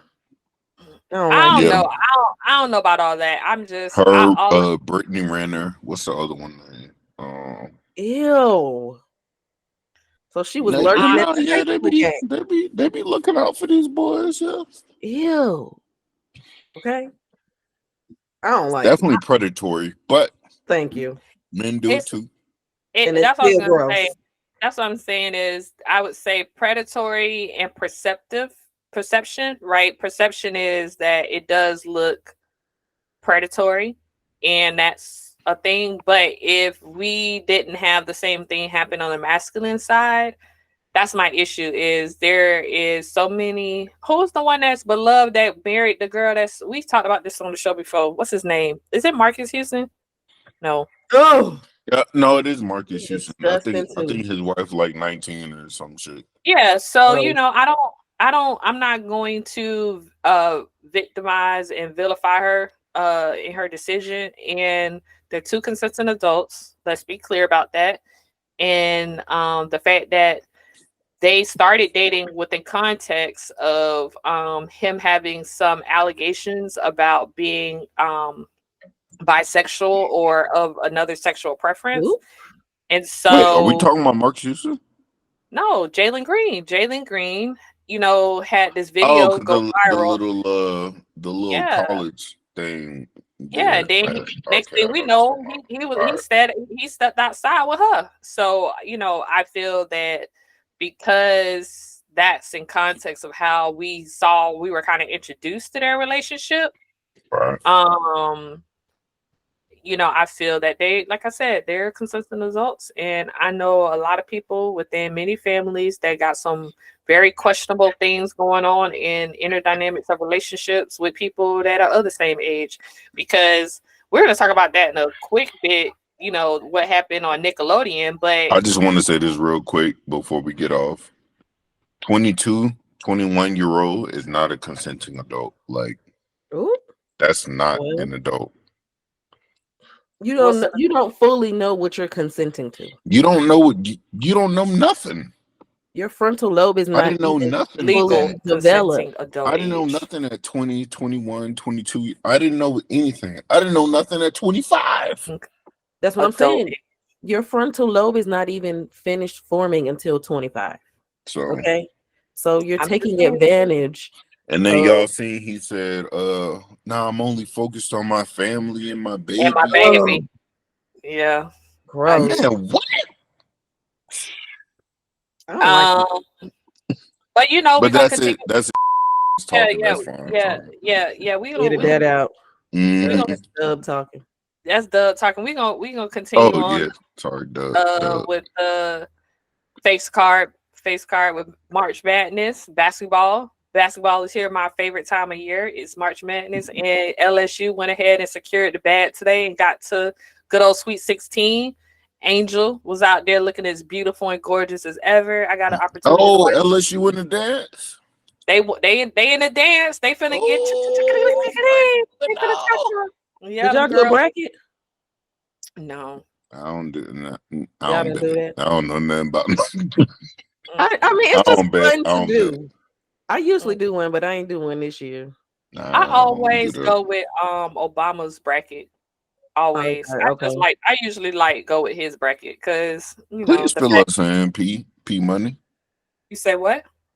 Please fill us in. What is Obama's bracket? I don't know what that is. Oh, Obama, Obama always does his so Obama do a couple things I like since he left the office, which is I his missed that no cap, man. his no Diddy. Yeah, his books and his music. He usually does his wrap up of every year, but then he also does a March Madness bracket every year. He does a women's one and a men's. So I always go with his bracket because he plays ball and he's a big follower of the sport. So I usually go. Oh, you follow Obama on Instagram and stuff? Yeah. Damn. Do his brackets be right? I got to get up with him. Sometimes, or they get busted, but I think a lot of people in the last recent years, a lot of people brackets got bust though. So you know what? We had a good time with Obama. Just politics and all that stuff aside. That's my guy right there. And he was just cool as hell. Yeah. So he put his bracket out, but yeah, LSU went ahead and did that thing today. I think he actually has USC going all the way with Juju Watkins. I got to see Juju play yesterday. Oh yeah, Juju a beast. Shout out Juju and USC. Yeah, so I think he got SC going for the whole thing, or South Carolina. I think it's USC he got going to the whole thing. But yeah, it's that time of year, and I love going to the bars because that's one of the opportunities you can to kind of like meet other sports fans, because a lot of people, like you said, Twin, do brackets, and so some people be there because they actually got something going, but other people like really kind of get into it, and I find that's like one of the few sports that you really can find that in. So yeah, that's true. By the time we get on the mics again, we'll know who has come out with the number one, the championship. But again, March Madness, always a good time, and y'all go ahead and support. They say the women's sports done outviewed the men's, and so that's incredible. Incredible for women sports right now. So again, like I said, March Madness is doing its thing. And so with that, we're going to go ahead and wrap up the sports segment, and we'll be right back. So guys, we're at 8, and I kind of have to hop, but I can try to do one more, but I really do have to get off. Let's just do the cookout. That's probably going to be like 2 minutes. Okay. And then we can end. I'm here. You good with that? I didn't hear it. Say it again. Oh, I'm just saying we can just do the cookout segment real fast and then end on shot o'clock. That's a bet. That's 2 minutes. That's a bet. It's only 10 questions. I miss research team. I'm gonna leave that part in there. We miss you. We miss you. I had to do my own research. I was taking forever. I was supposed to be backing up off the mic. No, I had to do my own research. Wow. Wow. Yeah. Straight like that. All right. Well, then let's get into it. Okay. All right. And we are back. So again, like we said, thank you guys for tuning in with us. Again, you always know y'all can catch us on social media. We appreciate so much the love. Hit us up on Twitter at Call Your Cousins. That's CALLYOURS. No, I spelled that wrong. CALLYOURSINS. Instagram at Call Your Cousins Pods. Subscribe to our YouTube channel and make sure y'all send us an email. We do check the emails. It be some crazy stuff up in there, but we check them. Call Your Cousins. That's CALLYOURCOUSINS pod pod@gmail.com. And we're gonna end with our fabulous segment, the cookout. What y'all bringing? Spring edition. It's a new season, new era. Sarah, dang, you might have to cut that out. Cut But that out. I said it big enough though. Yeah, so we're gonna end things with the cookout. What y'all bringing spring edition? Twin, what you got? All right, we already said it's allergy season. What y'all got? Zyrtec or Claritin? Or you good? It's Claritin for me. Well, actually, it's over the counter. Allergy relief for Walmart. Yep, that's me. Yeah, I was gonna say my allergy relief is the cheapest one I can get at Walmart. I swear to God, I get the one because it's the same stuff. It's the cheapest one. I was in Publix today, and the allergy pills for the generic Publix brand was $20. When in Walmart, it's literally between $5.99 and $8.99. Yeah, it's a no for me. It's a no for me. Yep. Okay. Walmart brand allergy relief. You gotta say that on there. Yep. What you got, Twin? I'm gonna have to switch because I'll be on the Zyrtec. I gotta switch on over because Zyrtec do be like $30 a bottle. Twin bougie, y'all. Twin bougie. Yeah, I ain't got that. Wow. I ain't got $30 to give nobody, let alone Zyrtec. Twin got monies, y'all. Yeah. Twin got monies. I'm switching to the Walmart. Okay, so at the park, okay, when you having your cookout, you got the bug spray or the candles to keep the skeeters away? Now I do both. You remember your party? Yeah, I do. All the candles I done. I had all that buzz. You gotta have the skin so soft. Gotta do both, but if you choosing one, bug spray every time. Oh my God, do y'all remember the family reunion when we was out there in the wilderness and they had all them bugs out there? The wilderness? We was out there at that part. The mosquitoes were so bad out there. Where was it at? Which city? This was in your city. The last one we was at. Me and Doug was over there drinking some Ultras with our other cousin. Oh, you talking about this past one that we just had? Yeah. The bugs out there was crazy. Oh. I ain't stay that long to notice, I guess. They ain't have no candles. Doug don't even remember 12 months ago. That's crazy. I don't know what y'all talking about. That's just crazy. That literally was like last year. That's wild. Oh. Wow. Oh, okay. That was in the wilderness. You don't remember them stickers they gave us? The little patches? Yes. The little twin. And they didn't even work. Twin was trying to fight a twin. Okay. I don't remember that. What? Wait, what? Listen, okay. Anyway. Keep going. Okay. Yeah. We gonna. Okay. It's when we try to fight the twin, and P Money was like, "Let's go." Yes. Let's move on. Okay. We're gonna move on. It's springtime, but it ain't summer yet. So y'all poolside or you at the park with it? I'm beachside, I'm by the water. Wow, you didn't have to. Yeah, I did. Being from the crib, I'm gonna say it's giving beach. Yeah. I'm here now, so I guess I gotta be poolside. Poolside with it? I ain't got no more ocean. So is y'all making hot dogs or hamburgers at the cookout? Both. I ain't eating no hot dogs. Sausages? We putting the Garcias on. P Money. I ain't eating no hot dogs. You ain't seen me eat a hot dog at 30 years. No.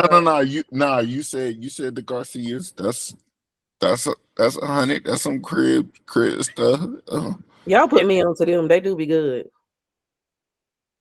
No, they're not. Garcias are not good. They're the best. That's probably the only thing you should eat. Yeah, the spicy ones are the best. That sounds the Garcia sausages down here in Publix are like $20, $15. But in Publix they $8.99. It's crazy. For real? I swear. Wally Mart, you gotta They don't have Garcia up here. They do. They got them at Twin Publix. They got them over there. They don't have them at my Publix. See, you need to come on. They got Diaz, which Florida. No. We mess with Diaz too. No. It's a no. It ain't the same, but with your Garcia, you having a margarita or a mojito? I feel like I like mojitos for the springtime. Springtime. It's like springtime. white. Yeah. You know, you might be onto something because I was at this networking event the other day and it was free everything and they had margaritas and man, I felt terrible the next day. Yeah, I be getting a little too lit on margaritas. A little light mojito to warm myself up. Yeah, I was gonna say I feel like the margarita be lit because you but you know what? Maybe the margarita shouldn't kick off until Cinco de Mayo. Maybe that's when. That's what I'm saying. You got to warm up to the margarita. Yes. What you got, Dub? What you got, Dub? Give me one margarita, I'm gonna open my chat. Give me two margaritas, you can give my Oh back. Lord, he had the bees. I was about to say the bees. $2 margaritas. The bees, I ain't had the bees. I'm home. Nah, we know the bees. The bees. I don't think I've ever had a mojito, so it's Oh. the margarita for me. Okay. You bringing Bay with you, or you single and ready to mingle? Well, we know what your answer does. Y'all wanted to be honest? Ooh. Yeah, be honest. I want to have a look over my shoulder. It's just Doug. Oh, okay. And we gonna P. What you got? You gonna move it right along? I ain't moving on. What's a dub? No, dub? I'm Doug. What's dub? No, I'm saying. I'm Doug. But you overlooked on your Dub shoulder. What you trying to say? You trying to tell us something? He coming dolo. Oh, he coming dolo. Oh, for spring? Nah, y'all know I'm outside. But also, okay, here's the thing. Because we said this on the show about me before, and y'all question my outsideness. I am definitely single and ready to mingle. But I need love. And if anybody's listening, you know, I want a little Bay. I need love. It's Bay. It's time for Bay. Look at summer coming around the corner. I mean, that's what I'm saying. I don't think for me, the more I am busy and I don't have that component because I'm busy, I'm like, it would just be nice to have a little love in my life. That's not just family. Mm-hmm. Some romantic love, you know, a little romance, a little, you know, something, you know, like for example, I met a man the other day, like outside, and I made this man walk me to my car. Okay. And that was only because it was homeless people outside. Okay. I was downtown in Miami and Bill said you made him? Yeah, I said, hey, you gotta walk me to my car. He was like, huh? I was like, yeah, please. Huh? I got the number though. Okay.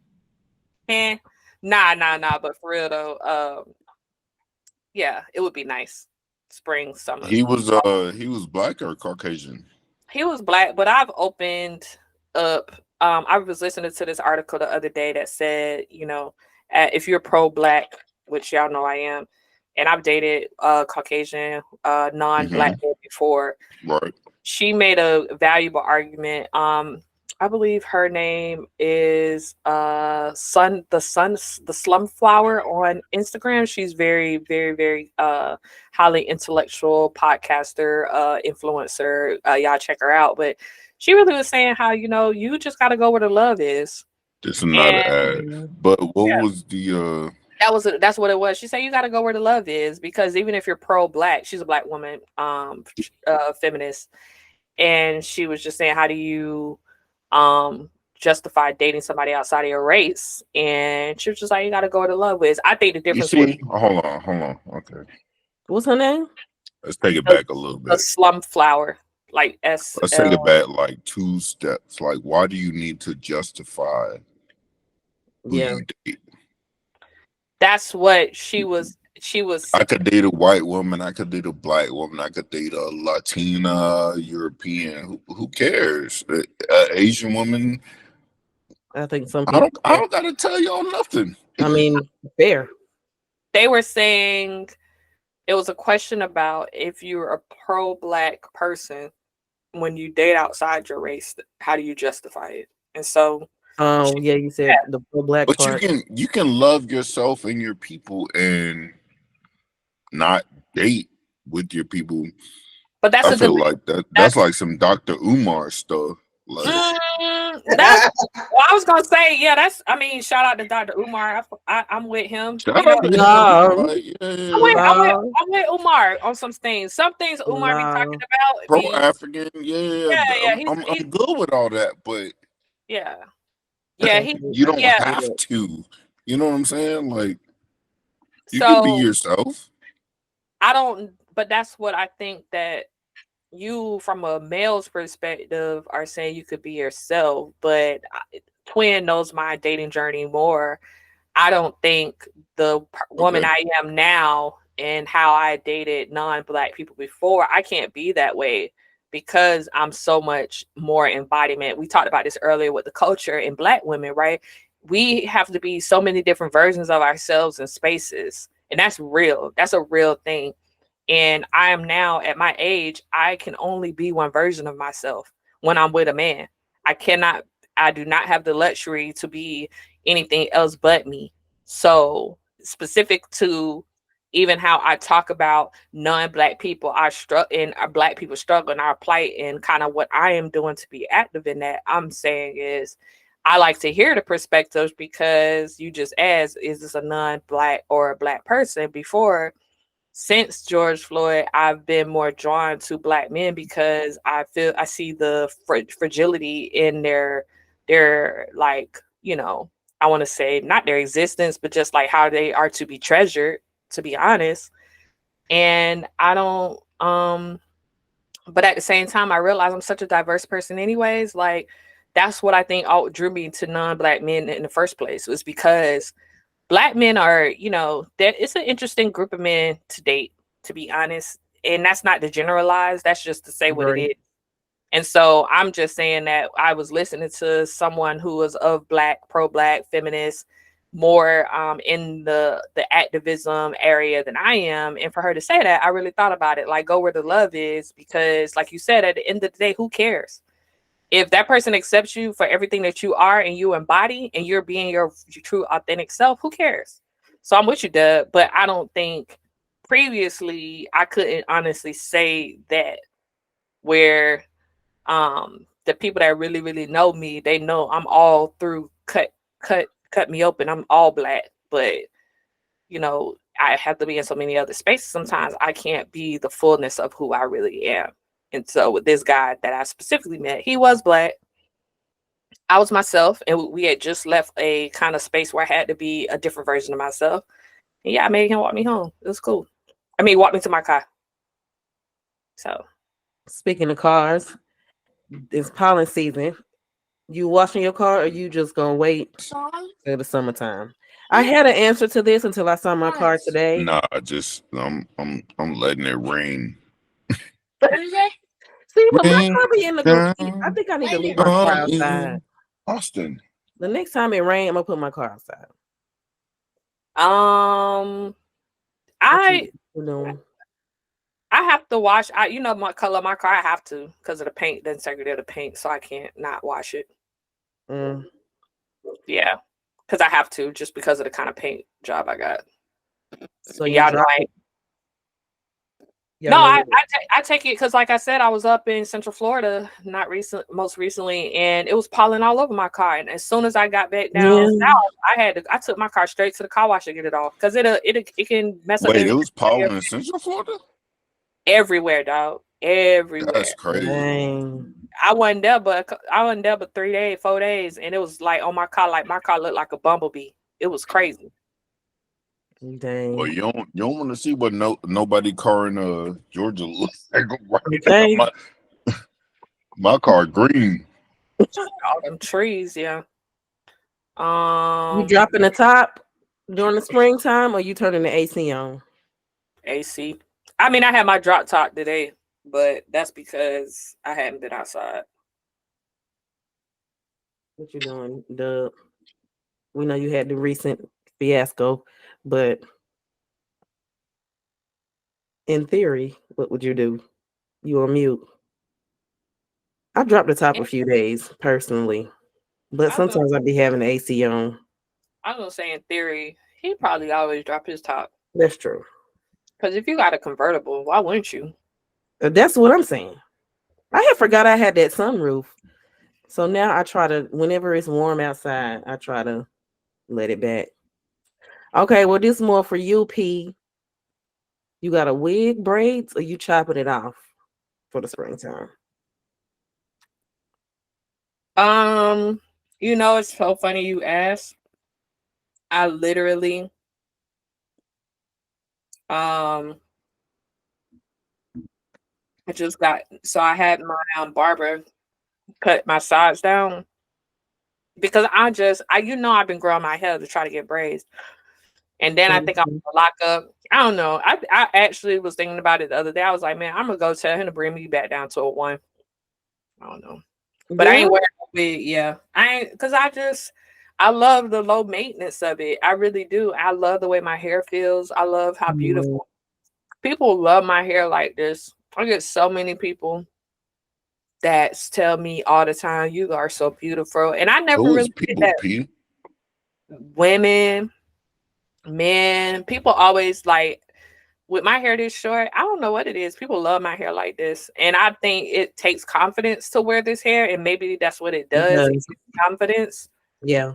So yeah, it's funny you asked me that because I was like, I might just have you don't think you just have like a nice face? Not like a Cardi B face? Like wow. You just have a nice.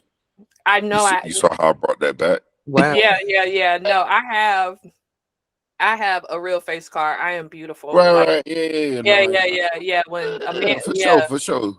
It run in the family though. It run in the family. I was gonna say I waked up like this. I am beautiful. I woke up like this. Yeah, you roll over next to me. You saw I rolled it back to Beyonce. Yeah. You see, that's a 2 for okay. Yeah. Okay, all right. Mm-hmm.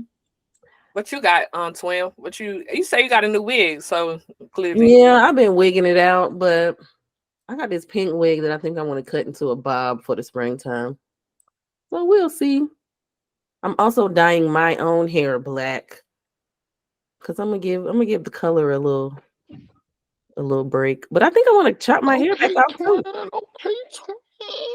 I'm just talking about my hair now. The wigs. No, I get what you're saying. Yeah, I got a black wig, y'all, and it's weird. Like, I feel like it's just weird having a regular color. I haven't done just a natural color in years, so we're gonna see how that goes.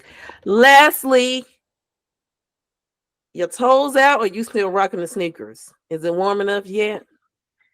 You can answer that. I mean, my toes out in the winter. I love cold weather, so. Okay, toes out.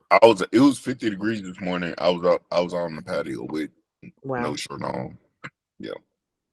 Yeah, I love the cold weather too, even though it's not been cold here. I'm doing both. Toes, sneakers, toes, sneakers. Big Glow says she outside today with her shell toes on. So. Yeah, Glow.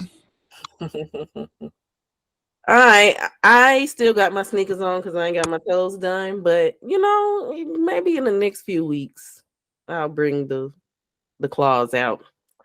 But we've been here long enough, y'all. Let's go ahead and end on shot o'clock. So last week I was burnt out, y'all. Just tired from not getting no rest and just not taking care of myself. So I want to do shot o'clock to self-care. Make sure you're taking time for yourselves and pouring into yourselves and loving on yourselves as much as you love on other people. Shot to that. That's what's up.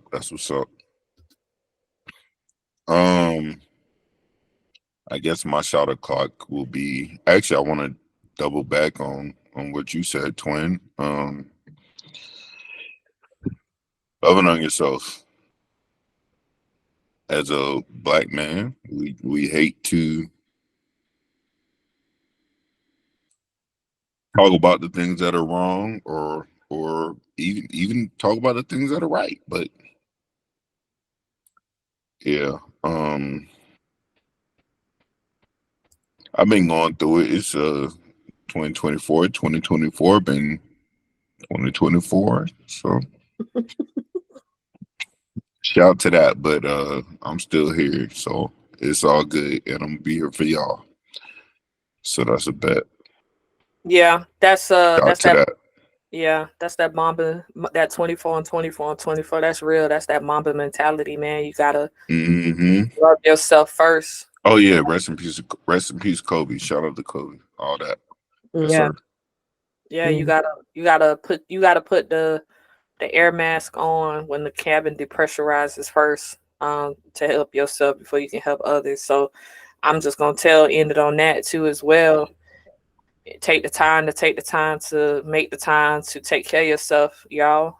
Because life is too short, life is precious. Make sure y'all haven't already, go to them doctors, get your yearly test done, get your blood work done, get your scans done.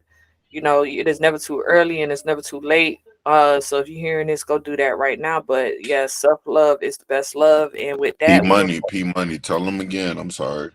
Go yeah, to the doctor. go to the Now, doctor Get yourself now. checked out. especially you If you, y'all ain't yeah, been, y'all ain't been in 15 black years. men or men in general, we ain't going to the doctor like that. So just And I need y'all to go. 100% go to the Yeah. doctor.